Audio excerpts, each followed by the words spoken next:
Chosen one, before you take another breath, before the weight of this day settles back onto your shoulders, heaven wants you to know that something happened in the unseen realm that concerns you directly.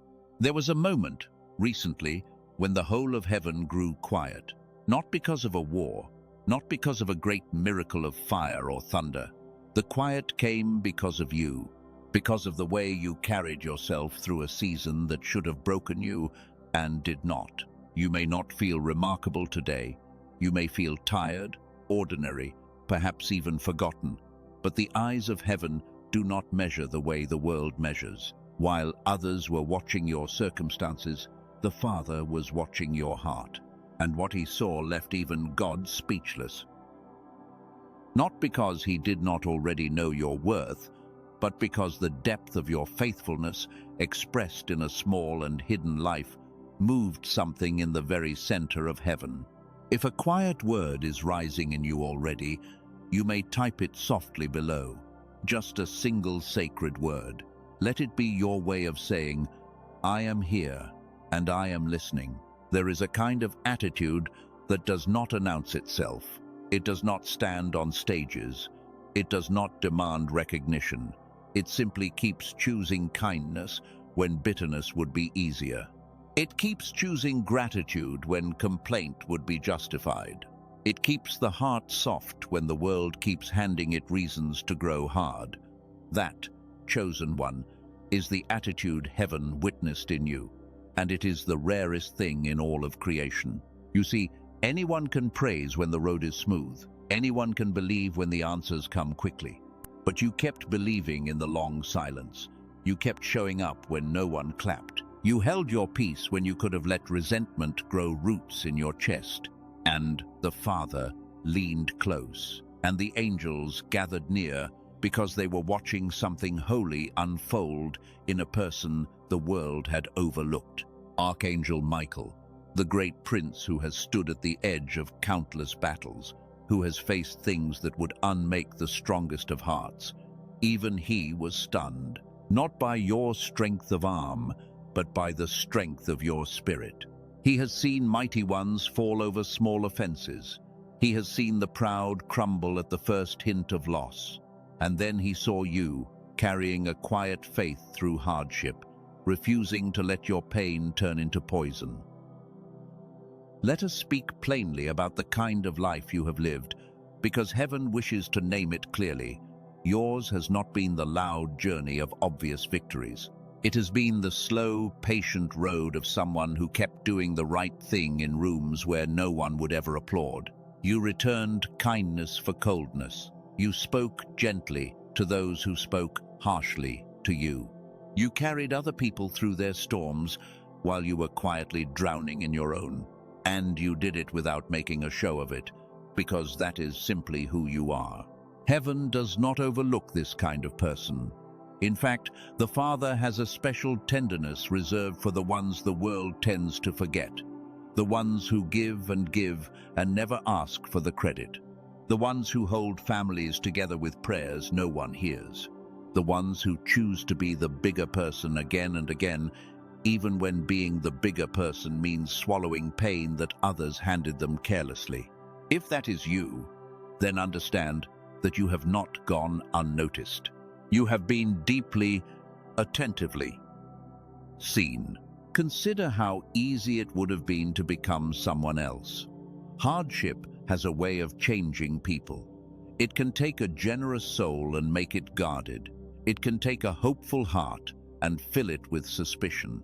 So many who walk through what you walked through come out the other side colder, harder, quicker to wound. But you came through still soft, still willing to love, still capable of wonder. And that, more than any achievement the world could measure, is the truest mark of a heart that belongs to the Father. There is a strength in gentleness that the world has never understood.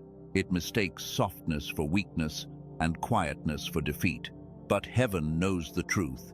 It takes far more strength to stay tender than to grow hard. Anyone can build a wall. It takes courage to keep a door open after you have been hurt. And you, chosen one, kept the door of your heart open long after most would have bolted it shut and walked away. That is not weakness. That is the bravest kind of strength there is. There is a question heaven has been holding over you, and it is this: how did you keep your heart this tender? After everything that pressed against you, after the disappointments that came one upon another, after the prayers that seemed to go unanswered, how did your spirit stay so open? The world would have understood if you had closed. It would have excused you if you had grown cold, but you did not. And that refusal to harden is being counted, even now, as one of the most precious things you have ever offered. Understand something about the season you have walked through. It was never random. The pressure you felt was not the absence of God. It was the very place where your character was being formed in secret. The Father does not test those he has forgotten. He refines those he intends to entrust with great and lasting things. And the fire you walked through was not meant to consume you.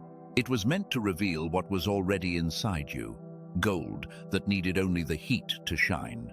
Think of how many times you could have given up and did not.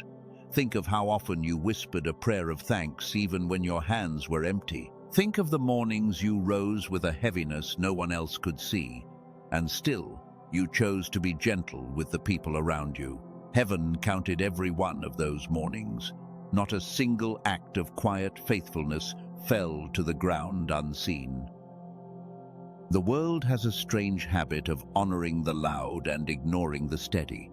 It celebrates the one who shouts and forgets the one who endures. But the kingdom of heaven runs by a different order entirely. In that kingdom, the one who is faithful in the hidden place is the one who is being prepared for the open reward. And you, chosen one, have been faithful in the hidden place far longer than you ever received credit for. There was a night, perhaps you remember it, when you had every reason to let bitterness win. Something had been taken, or someone had wounded you, or a door you had prayed over for years closed quietly in your face. And in that moment, you had a choice that heaven watched closely. You could have let your heart curdle. You could have decided that goodness was foolish and faith was a waste. But instead, you breathed and you forgave and you kept walking. That choice was seen. That choice is being honored. The Father is not slow to notice these things. He simply does not always announce them in the moment. He stores them. He treasures them. He keeps a record that no human eye can read, written in the language of mercy. And on the day that record was opened concerning your life, the angels grew still, because the sum of your quiet faithfulness was greater than anyone in heaven had expected from a heart that had suffered so much. Now hear what your faithfulness has unlocked. Nothing offered to heaven in sincerity is ever lost. Every tear you cried in private became a seed. Every time you chose grace over grievance, you were planting something whose harvest you could not yet see. And the season of harvest is no longer far away. The very endurance that the enemy of your soul tried to use to wear you down has instead become the foundation of the blessing that is now being released over your life. There is a shift happening in the unseen realm.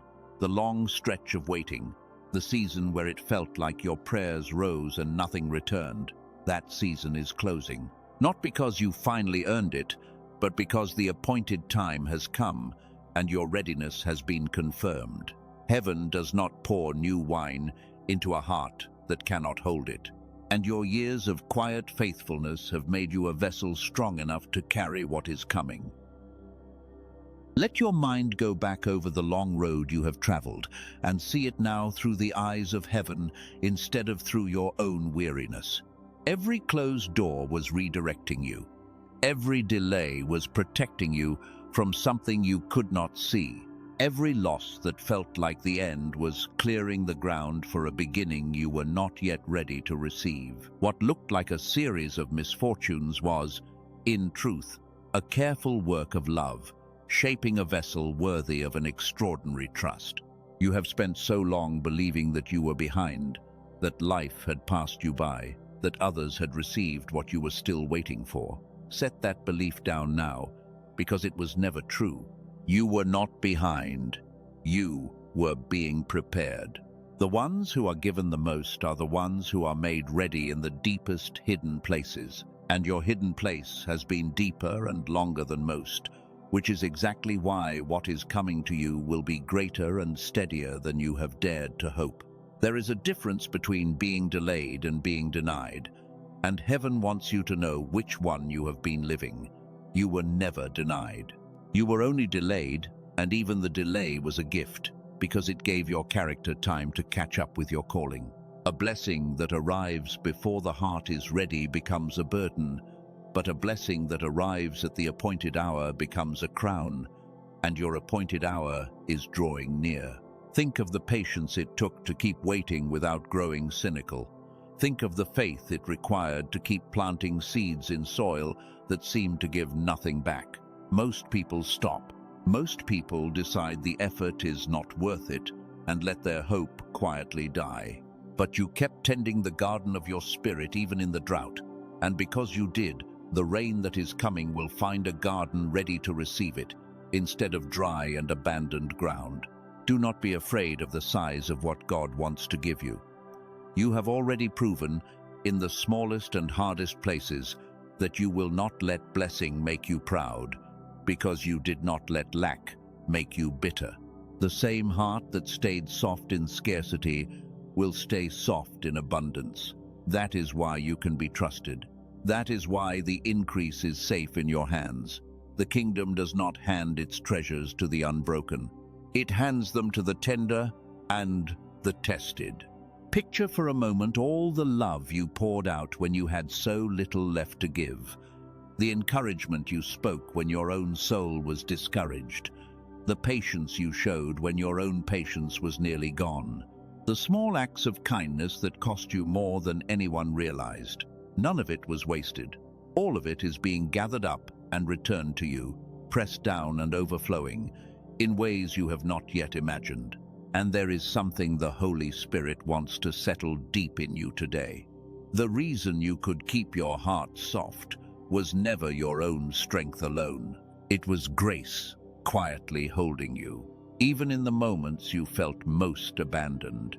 You were never carrying this by yourself. There was a hand beneath you the whole time, and the very fact that you did not collapse is the evidence that you were being upheld by something greater than your own willpower. There is a particular grace that rests on those who have learned to give thanks in the middle of difficulty, and you have learned it. Not the easy gratitude that comes when everything goes well, but the deeper kind, the gratitude that chooses to find one small mercy on the hardest of days and hold it up to heaven. That kind of thanksgiving is a sound the angels recognize instantly, because it is rare, and because it comes only from a heart that has decided to trust God, even without proof. Every time you whispered thank you when your circumstances gave you nothing to thank Him for, you were doing something powerful in the unseen realm. You were declaring that your faith did not depend on your conditions.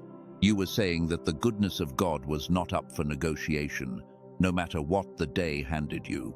And that kind of unshakable gratitude is the very atmosphere in which miracles are most at home. Now we come to the obstacle, the thing that tried so hard to steal this moment from you. It was the whisper of bitterness. It came dressed as honesty. It told you that your kindness was being wasted on people who did not deserve it. It told you that your faith was naive, that the good ones always finish last, that you would be a fool to keep your heart open when the world kept proving how cold it could be. That whisper was not the voice of truth. It was the voice of the one who fears what your softened heart will become, because a bitter heart is predictable and easily ruled. But a heart that stays tender through suffering becomes dangerous to every dark thing, for it carries a light that cannot be bought or broken. The enemy did not want you bitter because bitterness hurts you. He wanted you bitter because a forgiving heart in a wounded person is one of the most powerful forces in all of creation, and you resisted. Maybe you did not even realize you were resisting. Maybe it just felt like getting through another ordinary day.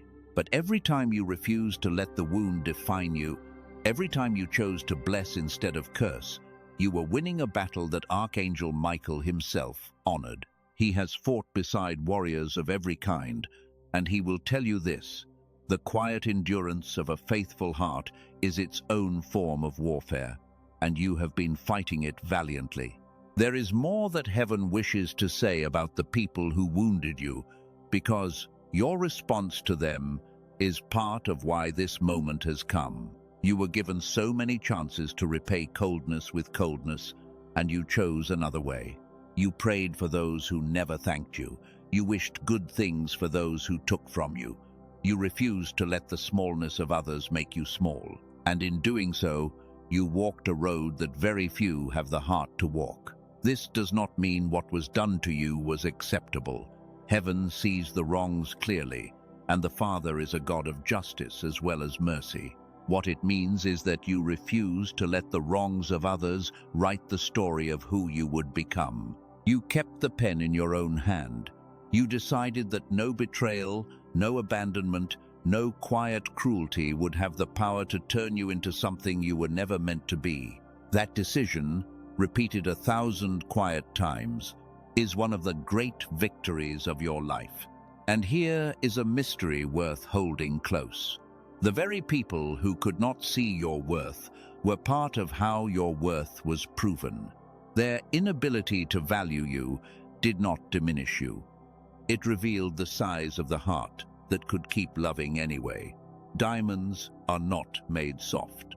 They are formed under pressure, in the dark, over a length of time that would discourage anyone who could watch it happening.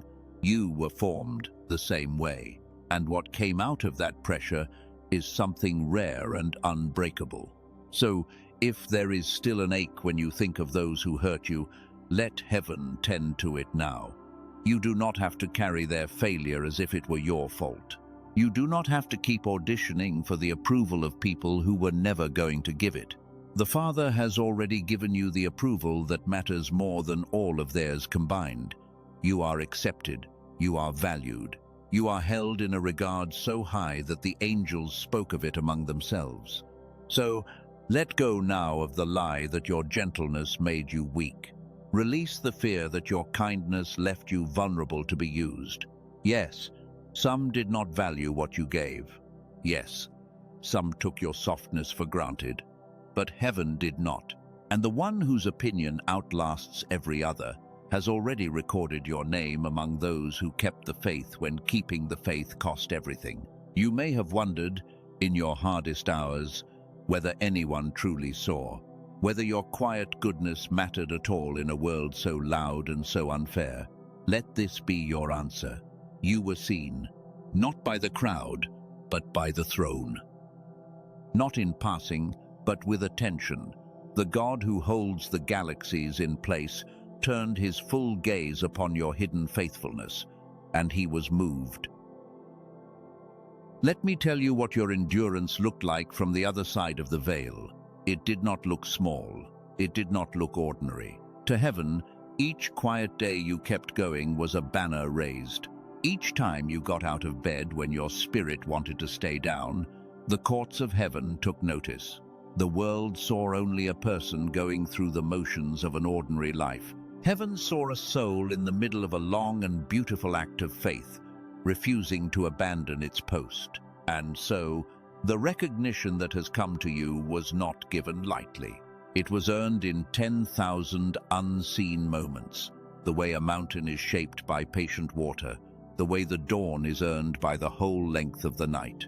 You did not arrive at this moment by accident. You walked here, one faithful step at a time, through terrain that would have turned many others back. And heaven honors the whole of that journey, every step of it, including the steps you thought no one would ever see. So hear now who you are to heaven, and let these words sink past every wound. You are not the overlooked one. You are the one whose attitude left the very courts of heaven in awe. You are not the forgotten servant. You are the tested and trusted child, refined and ready. You are not the fool who kept believing. You are the wise one who knew that faith outlasts the night. You are a keeper of softness in a world of stone. You are a carrier of light that suffering could not put out. You are proof that grace can hold a human heart together through what should have broken it. You are loved, not for what you achieved, but for who you chose to be when no one was watching. And who you chose to be was beautiful beyond what words in any language can hold. If your heart agrees with what heaven is saying over you, let it be sealed with your own voice. You may type these words below, gently, as a declaration. I kept my heart soft, and heaven saw. Let your shoulders lower now. Let the breath you have been holding finally leave you. There is nothing left for you to prove. The watching is over. The witnessing is complete. What remains is the reward. Take this moment and simply be grateful. Not for the hardship, but for the heart that the hardship could not steal. Be grateful for the grace that held you. Be grateful for the one who never looked away, even when you felt most alone in the dark. And now, release it. Release the years of feeling unseen. Release the ache of wondering whether your goodness mattered. Release the fear that the softness in you was a weakness. Let all of it go into the hands that have held you all along. You do not have to carry the question anymore. The answer has come. You are seen, you are honored, you are loved, with a love that watched your every quiet choice and called it precious. You are the one whose faithfulness left even heaven speechless. You are chosen, and you always were, and you always will be. Rest now in this truth, and let it become the ground you stand on. And so it is. Amen. It is sealed. It is done.